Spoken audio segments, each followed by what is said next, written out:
So I don't know if I told you, but over the last kind of 9 months, 10 months, I've been cohabitating with my family to save money to buy a house. It hasn't been the easiest thing, but there's been a lot of wins in it. Number one, the Lord has been good and I've been able to save a lot of money that I will put to a house. And the first thing that I buy will be a good financial decision for me. Hello. But one of the other great wins outside of actually having a really awesome relationship with all of my sisters again, which has meant a lot to me. My parents a couple of months ago decided to bring a little bit of Hawaii back home. My sister Lauren spent 4 months last year in Hawaii. When she came home, my parents wanted to make sure she felt at home, and she raised chickens over in Hawaii. She was really suffering for the gospel out there, really needed to, And so my dad decided that he was going to turn our old dog run into a chicken run. And now we have like 15 chickens living in this Miami home. And we're pastors, and a lot of people think we're involved in like Santeria because they're like, that's why I don't wear any white. I just don't want to confuse anybody. But it's actually been a really cool experience. The minute they did it, I was mad for like 2 weeks, and then all of a sudden the chickens got there, and I was like, these are mine. You guys go get your own. They've been awesome, and there have been some of these like horrible moments, like. Last week or 2 weeks ago, my parents were out of town. I had to take care of everything. And about 6 o'clock in the morning, the rooster was going off. And not just like going off like, hey, like Peter, you know, this is the third time I'm crowing. You messed up. You denied God. I'm talking like someone get out here. We're dying. And so I ran outside at 6 o'clock in the morning and opened the door and saw, I didn't know this, but Miami has hawks. And one was eating one of our chickens. It was the worst thing in the world. But I couldn't find 5 other chickens. I couldn't find them. I looked everywhere, all over our run. They were gone. This hawk got 6 of our chickens overnight. I couldn't believe it. I'm literally like calling my parents, like, I'm so sorry. I wasn't here for them. It was one of the worst things I've ever experienced. And so now I have to like pick up outside and just try to cope because the rest of our chickens were like horrified. I mean, you start to learn about them over time. You like pick up their personality, horrified. And all of a sudden, I'm just kind of like washing some things down and I turn and I start looking into the backyard. And when I look back, all 5 chickens are there. Not the one the hawk got, but the 5 that I thought were gone were all there. And I'm thinking, where the heck did these guys go? And I still, to this day, have no idea for 45 minutes where those chickens went. No idea. I started looking in the trees. I'm like, can they get up there? And now I got to call my family back. Okay, we only lost 1. We're good, but still not good. It was crazy. Yesterday, after the whole family's taken their family naps, I normally wake up from my nap first and everyone else is still sleeping. I woke up like I normally do, and when I went out into the kitchen that's normally empty, the whole family is there, terrified. And I'm thinking, what happened? And so Gabby goes, oh my God, you missed it. Don't tell me that. Don't ever tell me that. I walk into a room already feeling like, what did I miss? When you tell me, that was not good for me. And then she did one of these, like this was even worse. She goes, you missed it. Okay, don't go anywhere. I'm like, camera didn't catch me. Sorry, guys. It was a horrible moment. Come to find out that our rooster, his name is Stevie. My dad's name is Steve. His name is Stevie. He's beautiful. In fact, at the end of the night most nights, because chickens are blind, so when it's like, or they're blind at night in the dark, so when the sun goes down, they stand still. If they're not in bed, this is where they are. They're like, we're not going anywhere. If they don't go to bed, this is my life tonight for the next about 9 hours. You want to find me, I'm right here. So we'll go pick him up and we'll bring Stevie inside and just like pet him. And we don't even let our dogs inside, but Stevie, man, he owns the home. So my sister goes, Stevie, they normally will open one of the gates, put the dogs away and let all the chickens run out. And then when the sun goes down, they'll all run back inside because they know, hey, sun's coming down, I ain't getting stuck out here. So they'll run back inside.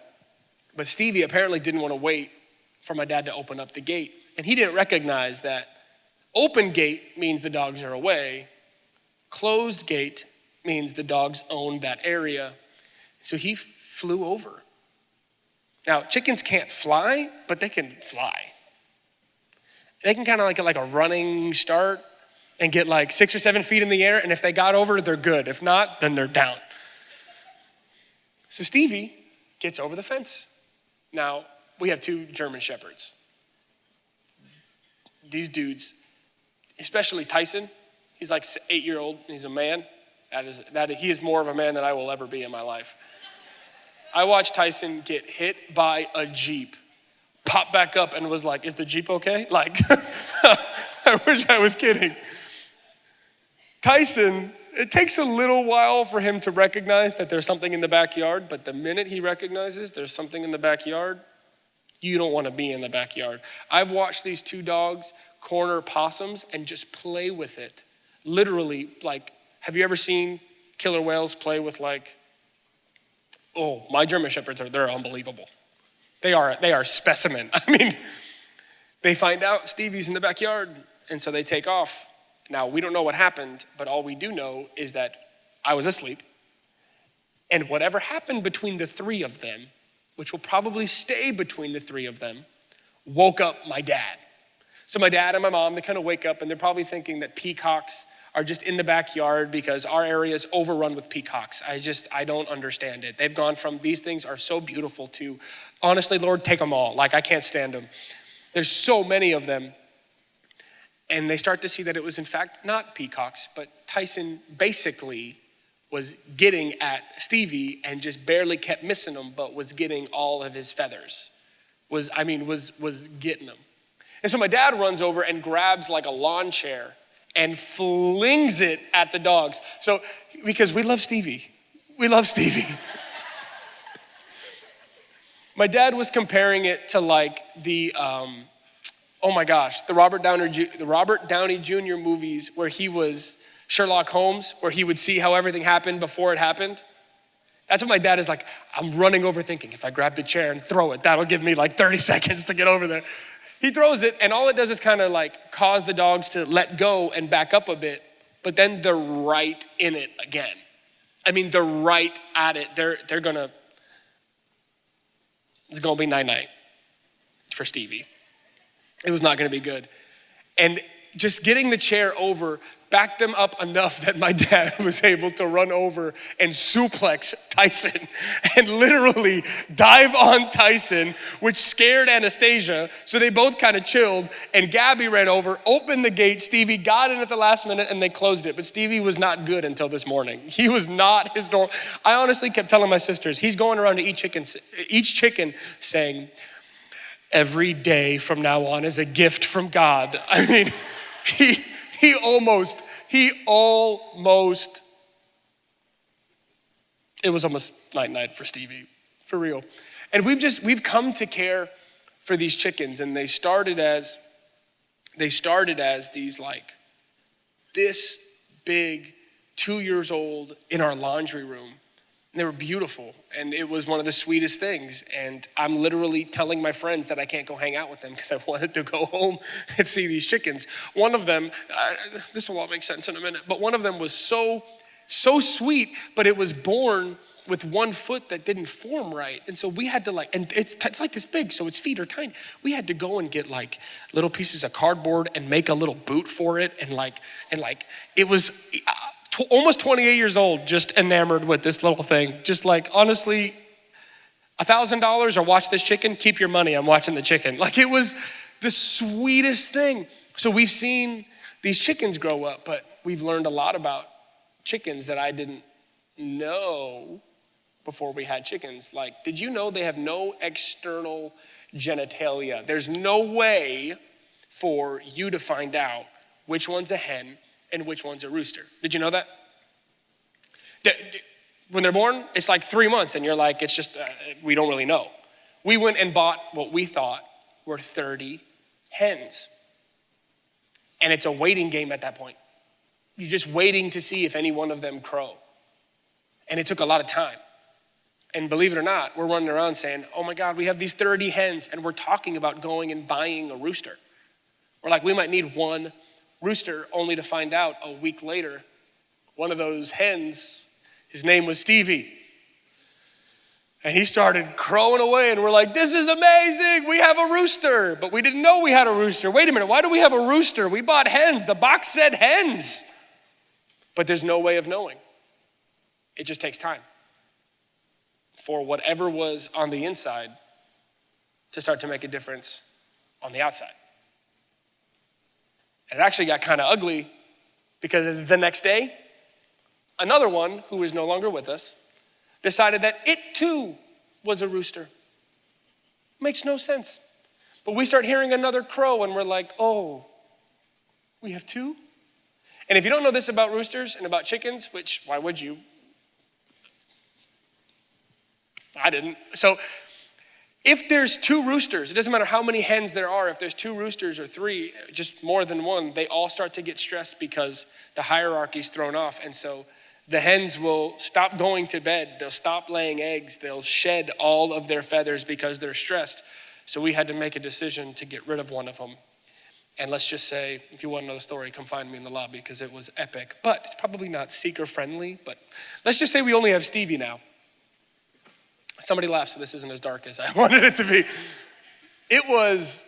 It's been an experience, but believe it or not, right after that, those hens started to go right back to bed. They started to have their eggs. Their feathers were fine. They grew back. We've learned so much about these chickens, but it took a lot of time because really, no one knows what's on the inside of them until the time has kind of played its part. And I don't know if you know this, but you really don't know what you offer another human being until you're in the perfect position to fully offer it.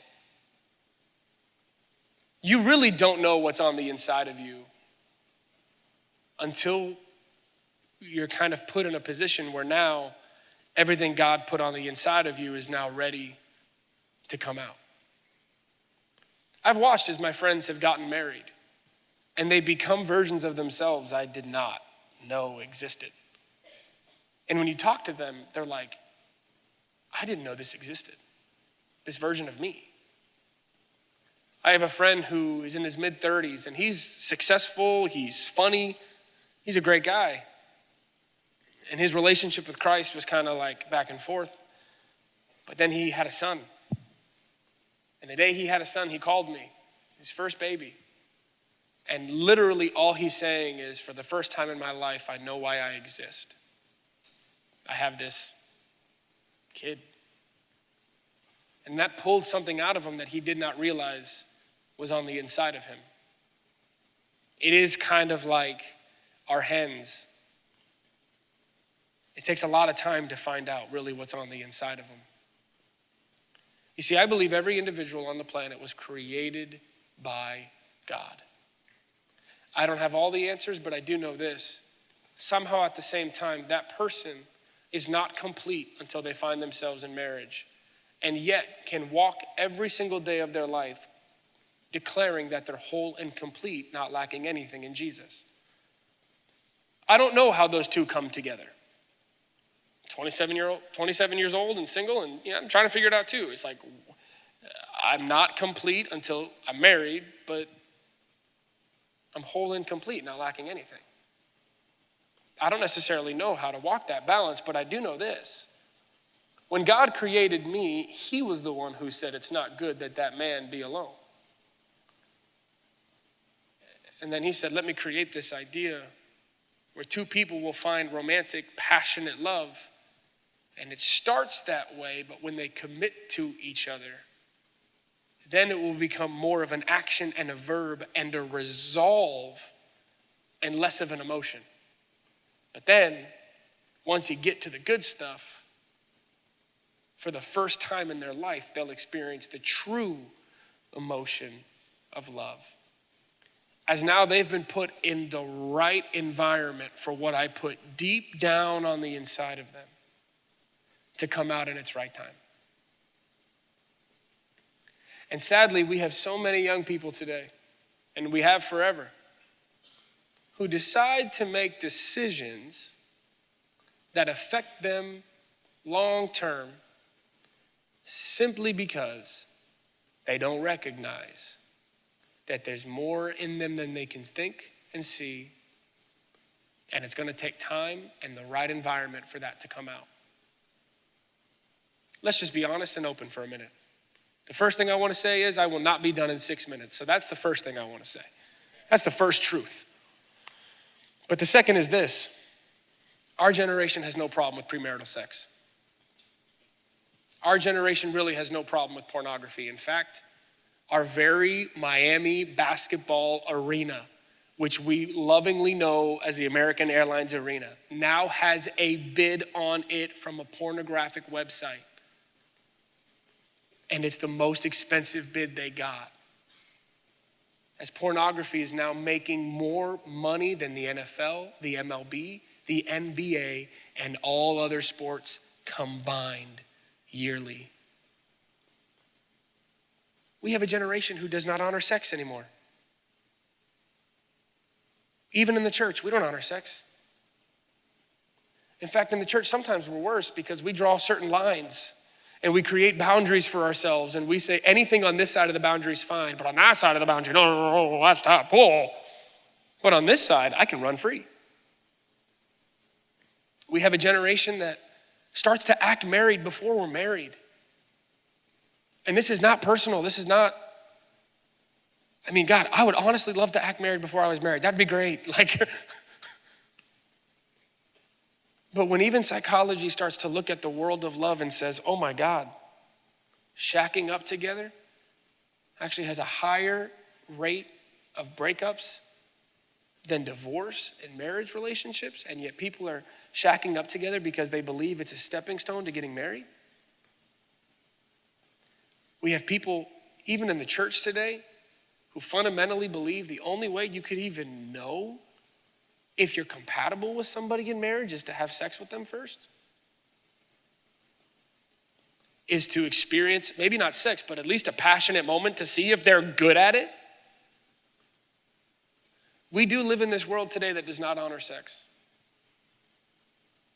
We don't. And you know why? It really is because we don't honor ourselves. And we don't honor the gift that God put on the inside of you. I hope you know there's more to you than you know. There's more to you than I know. There are things about you that have not come out yet because it's not the right time. My best friends have a baby, and I claim her to be partially mine. In fact, I am that friend who will post pictures that other people took of other people's babies. It's not like, oh, hey, I took a picture of my friend's baby. How cute. No, I'm like, someone else took it. It's not my kid, still posting it. And it's actually weird because they are my best friends. It's weird how much of just kind of having that presence in my own life causes me to start thinking about what's going to happen when it's my own. I actively tell my friend, her father, I'm like, you don't understand how many times God will use your family and your daughter to speak to me. But even that, until mine is actually here, that is not really coming out in me yet. It might start to kind of show hints, but until it's mine, that father instinct will not come out. I can act like I want to all I want, but at the end of the day, unless it's mine, it's not mine. Unless I'm not in the right season for it, it's not real. And there are people all over the place and all over the church running around trying to play house. Almost like this thing called love is a math equation, and everything it needs is sex, two people who want it, and then we'll figure out the ring thing later. But we forget that if God's the one who created it, then he knows how it should be honored. And I'm not necessarily saying that I read the instructions to everything I ever build, but I don't ever look at the instructions of something I buy from IKEA and decide to do the opposite. I don't ever look at those. We had an intern who built a lamp the other day. And when he was building it, he flipped it over so he could put the bottom on it. But when he flipped it over and put the bottom on it, I looked at the ground and saw that the bulb was facing up. And I'm like, hey, bud, it's backwards. And he goes, nah, man, that's how the instructions said it should go. And at that point, I'm at the season of my life now where I kind of am just like, let's see how far this goes. And so I said, bro, you know what? You're right, my bad. He flipped that bad boy over and then put the lampshade on top, even though the bulb was facing down. He set that bad boy up and all the girls walk in and go, bud, should be flipped around. And he walks in and he was like, nah, yeah, you're right. And he fixed it and it was hilarious. Yet we have people all over the church who are looking at God's instructions for love, dating, and marriage, and they're doing the opposite. They're putting the bulb upside down. I get it. If you didn't know before, hey, no guilt and shame. If you absolutely did not know that sex was for marriage, all types, if it's got it at the end, that's sex. If you didn't know, hey, no guilt, no shame. Hey, even if you did know, at this point, no guilt, no shame. But let's just say this. If the Lord created love, created gender, created sex, and then says, here's how you put them all together to live a successful, happy life, and we're running around and doing the exact opposite, how do we dare shake our fists at him when our heart is broken? You see, I love this story about Daniel because if I'm being completely honest with you, it doesn't make sense to me. It doesn't make sense to me. We all hear of that one vegan who's like, I'm 78 years old and I've been a vegan my entire life. And look at me, I've got these like rock hard like pecs and everything. But then like I see people who eat meat all the time and they're just yoked. In fact, all the people that are mentors in my life, they all eat meat. So I have to follow their lead. They all eat excessive amounts of Chick-fil-A. I'm just being a good student.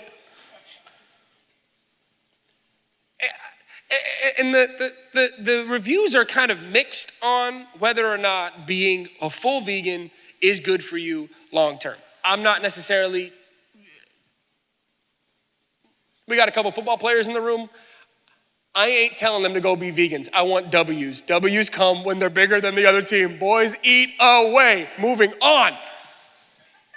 The important part of this story, though, is their resolve to not do what made sense in a land that did not honor God. You see, they had been taken captive by Babylon. One of the first things it says in this story is that Nebuchadnezzar took things that were in the Israelite temple and he brought them and put them in his own temple to his own gods. I believe that was put in there not for historical context or for the sake of historical narrative. I believe that was put in there so you would see from the very beginning, Babylon did not honor God. Now, can I ask you this question? I know it's on our money, but do you think America honors God? Do you think Hollywood? Do you think Instagram, Twitter? Do you think the news media today, do you believe any of these things honor God? Then even if what they say makes sense, that doesn't mean it's godly. And it doesn't mean it's accurate. Honestly, it kind of makes sense to me. You find somebody you like, you take them out, you become boyfriend and girlfriend, you then get engaged, and then you get married. And we're all like, yeah, that's legit. That's how you should do it. But all I know is this, there's a lot of people who honor God, who have accepted Christ, who serve the church, who do that exact formula and end up heartbroken because they started to give their heart away to somebody who wasn't married to them. You see, I'm not necessarily saying that I have the perfect formula. I just do know this. I think we can all kind of look around and say, there's a couple of people who wade through the waters and figure it out and they're good. But for the majority of people, our culture's mindset towards love, dating, and sex is just wrong and broken. Am I wrong? It's wrong and broken. So hey, as a church, we not only need to be different, but we need to lead the charge to be different. If you're a boyfriend in this room, start leading the charge, leading by example, and start honoring your girlfriend, even if she's like, dishonor me, dishonor me, dishonor me. No.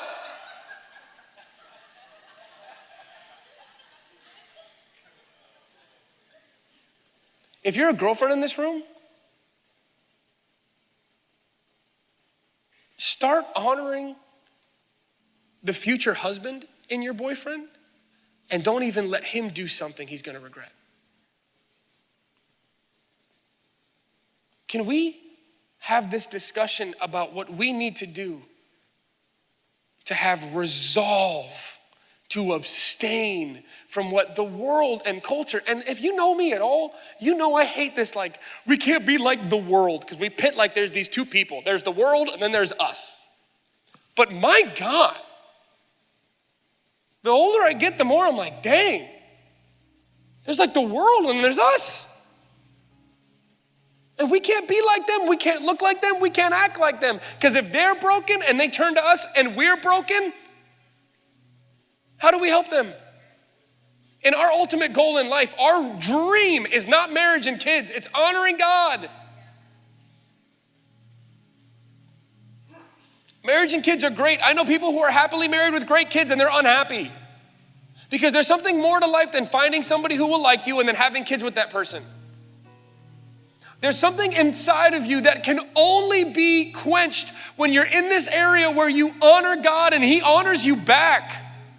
Where you know you're doing what He called you to do. Don't get it twisted and think somehow that your dream is your revelation.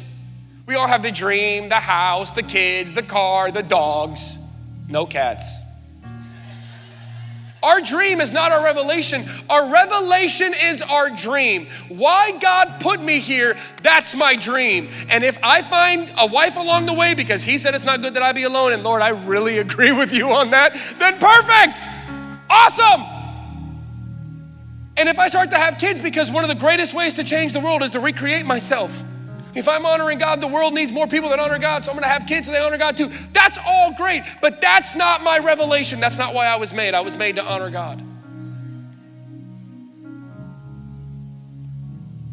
Yo, I gotta get back to the story at some point, but like, can we stop acting like a revelation is this dream that we have? That the reason I'm here is to find this person. Like, honestly, then what are you gonna do when you're 40?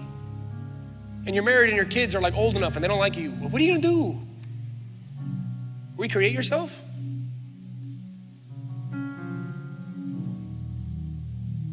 We need to get to the place where more important than comfort at the end of the night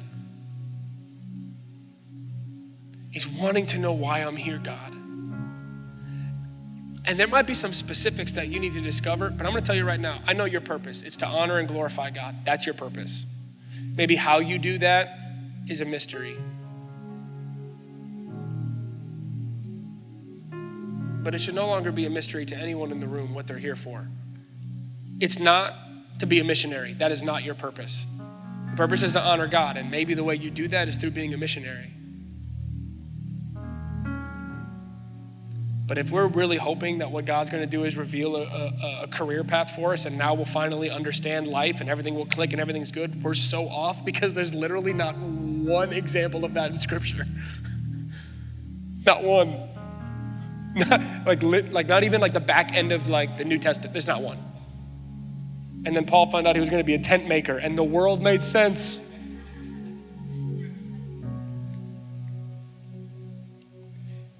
This idea that a young person didn't care about what made sense. They cared about what honored God. And even in an environment and a culture that didn't understand that, honestly, if Daniel would have came to me, I'd be like, dude, what are you talking about?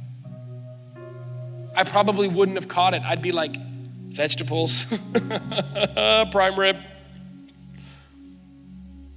But it's not about what makes sense sometimes. It's about what honors God. And sometimes what honors God is abstaining from what makes sense.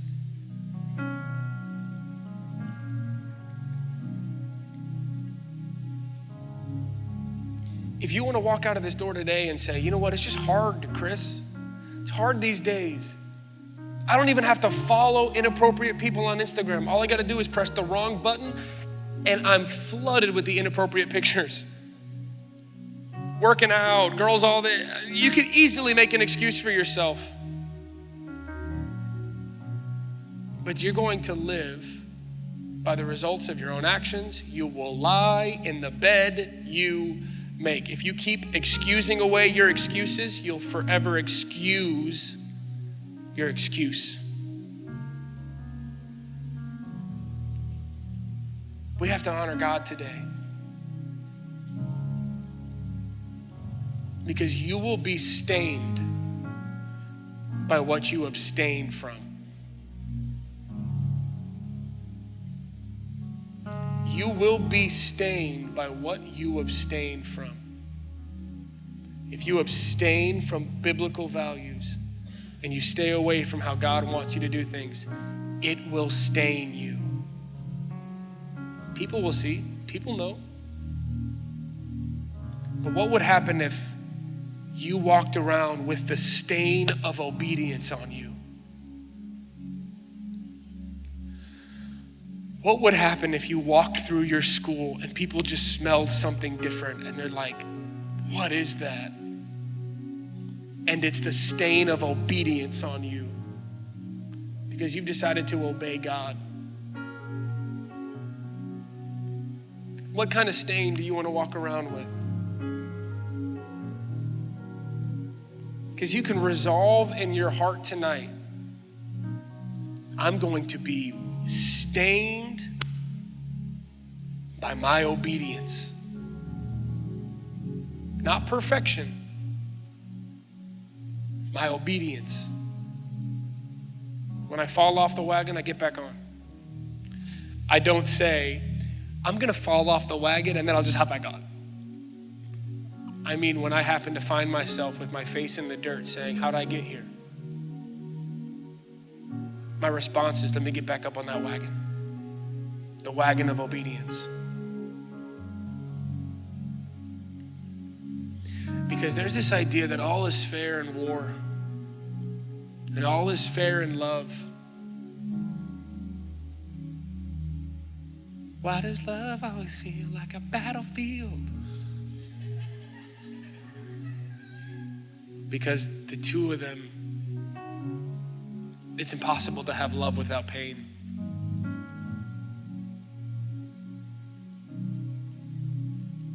And when love dies, it feels really unfair.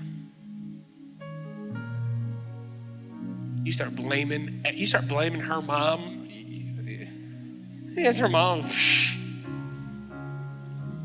You know, I never liked that boss of hers, you know, it's just that. Then you get to that place 8 months later where you start to blame yourself. No matter how mad you are, you start thinking, well, you know, if I just would have responded different to her mom, maybe. Life after love, it feels really unfair. So then why don't we just treat it differently before it ever gets there? Why don't we get to a place where we protect our heart and say, I know it would make sense that you and I would take the next step and become boyfriend and girlfriend, but hey, do you see marriage in a year or two? No? Then why not just be friends? Why does my ego need you to commit to me when you can't commit to me?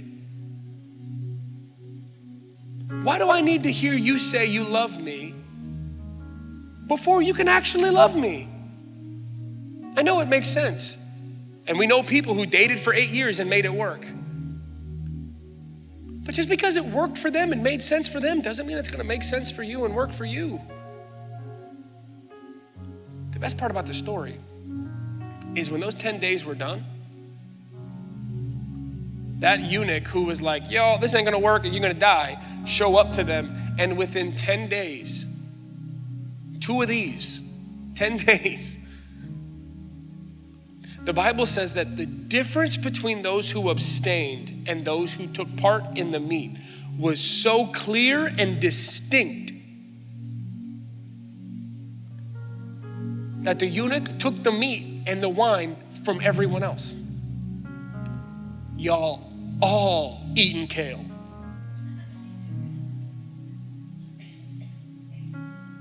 You're a little thirsty? Ginger. The difference between those who abstained and were obedient and those who took part in what made sense was clearly distinct in a short period of time. I'm not necessarily saying, pick the camera up. I'm not necessarily saying, can we get that camera up? That's good too.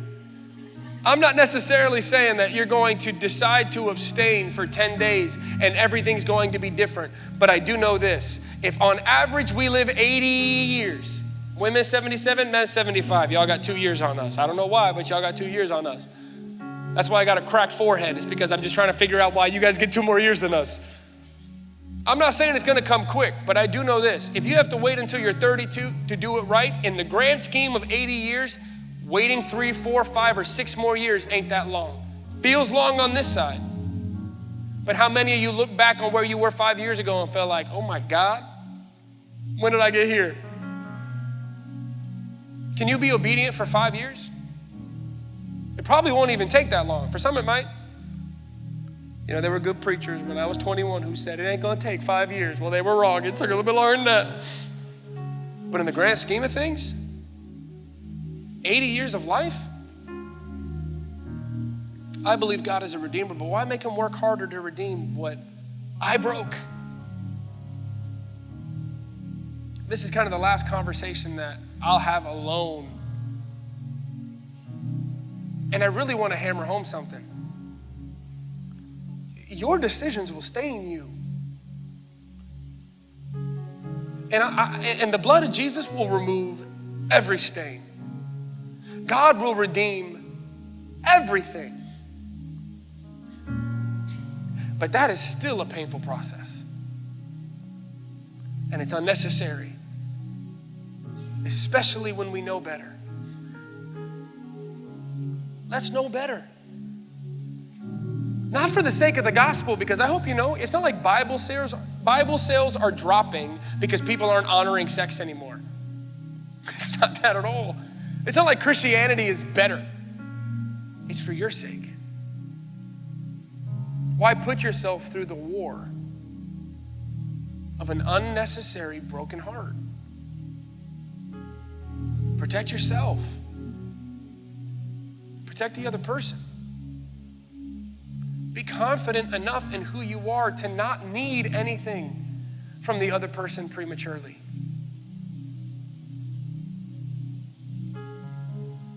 The first step to honoring someone else is honoring yourself.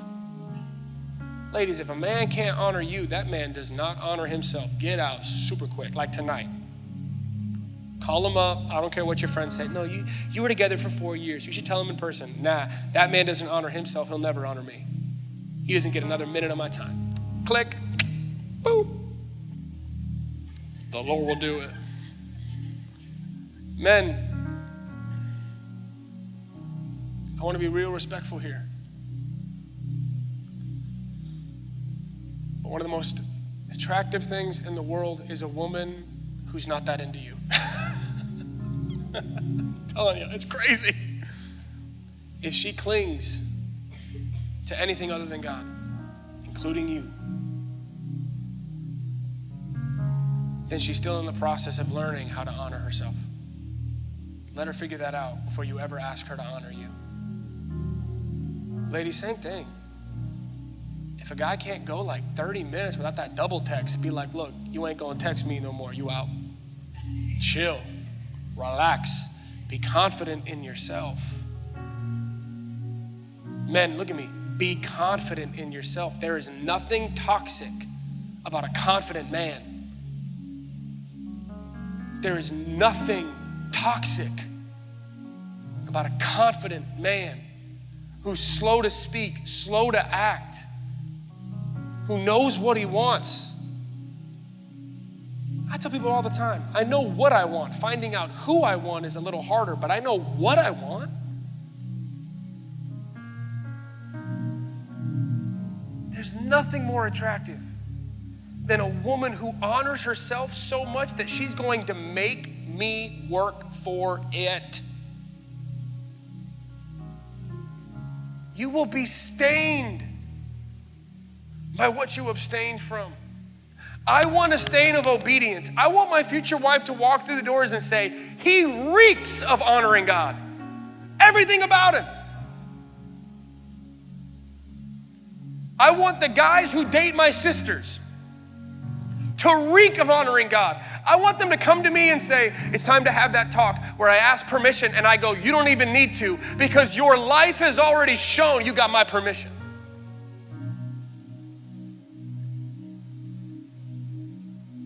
It's time to be done with these excuses, dudes. Like, I'm preaching way longer than I should. It's time to be done with these excuses. It is no harder today to honor God than ever before. It's probably easier to honor God today.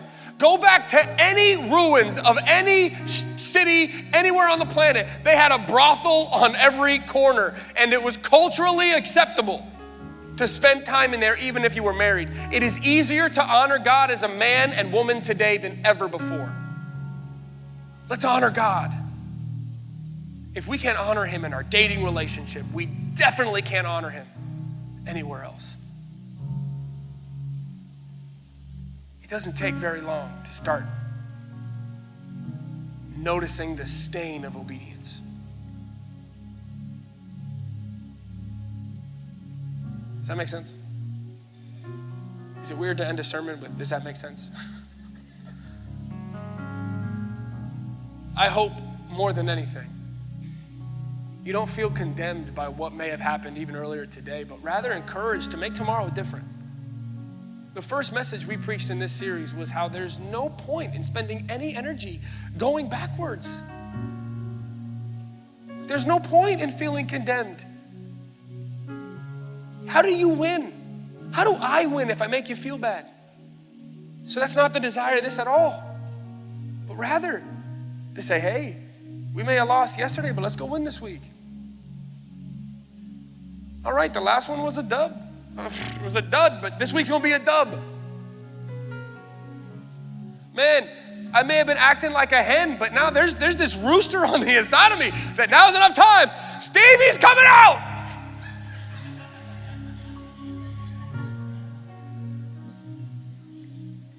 Does that make sense?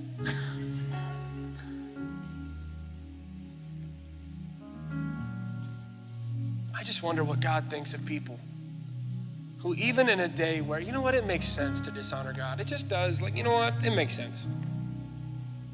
I wonder what he says. Man, they pushed past what makes sense, and they honored me.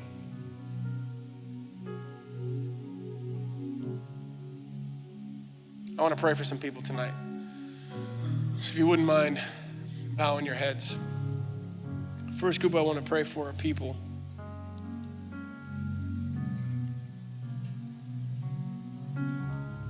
that may feel like they're wearing the wrong stain right now.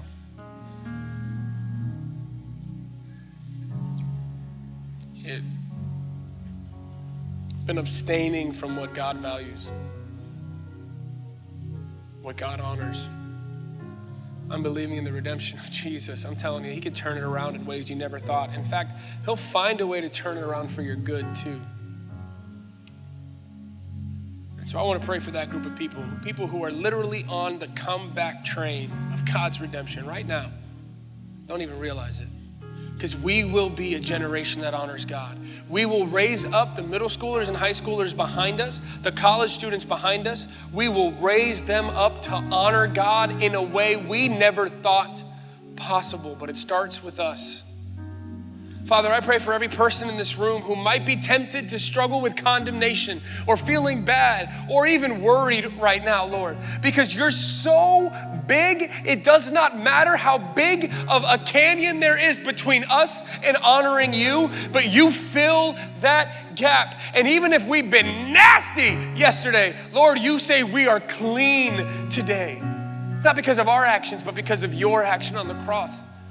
Because of what you did, not because of our gift, but your gift to us.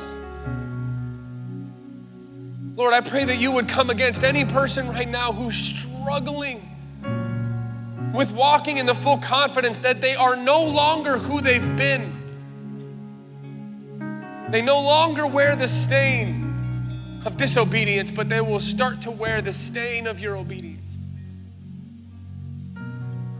Lord, your word says that we need to protect our heart, for from it flows everything we do. Lord, I pray that you would start to put people right now on a road to recovery, to restore their soul, to restore their heart. There are people in this room who have been operating out of a broken heart for years. They don't even acknowledge it anymore. They don't care about how they feel anymore. I pray that, like your word says, you'd give us a heart of flesh again, a heart that does feel. Remove the heart of stone. Because ultimately, a healthy, happy relationship with the opposite sex is your will for us, Lord. That's your will for us. So I pray we'd spend more time looking forward to those days than looking back to the old days. Fill us with your grace to get there, Lord. Grace is not only forgiving of yesterday, but empowering till tomorrow. Lord, I pray that you give us the grace, the fuel to get to that day, to abstain. So in just a short time, Lord, the difference will be evident. In Jesus' name.